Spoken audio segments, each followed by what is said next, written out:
নমস্কার বন্ধুরা, Rabindra Bharati university distance education সেন্টারে সবাইকে জানাই স্বাগত।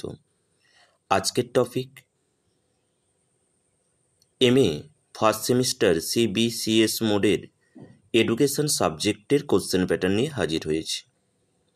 যদি কারোর নোটসের প্রয়োজন হয় কিংবা সাজেশনের প্রয়োজন হয়, ডেসক্রিপশন বক্সে আমি আমার ফোন নাম্বার দিচ্ছি, সেখান থেকে যোগাযোগ করে তোমরা নোটস, সাজেশন সমস্ত বিষয়ের কিন্তু পেতে পারো।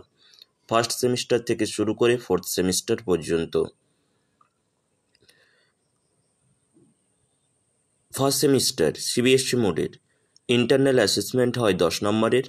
টোটাল তোমাদের 50 নম্বরের এক্সাম দিতে হয়। পেপার রয়েছে 5টি পেপারের মধ্যে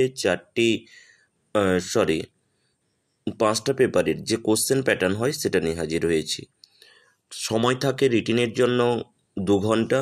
ইন্টারনাল অ্যাসেসমেন্ট 10 নম্বর, যেটা তোমাদের বাড়ি থেকে লিখে খাতাটা জমা দিতে হবে। 1 মাস মতন 1.5 মাস মতো টাইম থাকবে, ওই সময়ের মধ্যে তোমাকে কিন্তু জমা দিতে হবে।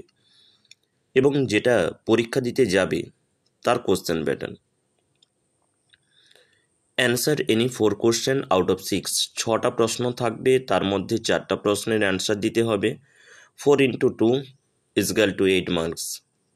Answer any 3 question out of 5। 5টা কোশ্চেন থাকবে, তার মধ্যে 3টা কোশ্চেনের অ্যান্সার দিতে হবে। 6 নাম্বার করে। 3 into 6 = 18, 18 number. Answer any 1 question out of 2। 2টো প্রশ্ন থাকবে, তার মধ্যে একটা প্রশ্নের অ্যান্সার দিতে হবে। 1 into 14, 14 নম্বরের প্রশ্ন। তাহলে টোটাল হলো 40 নাম্বার। এই 40 নম্বরে তোমাদের পরীক্ষা হবে।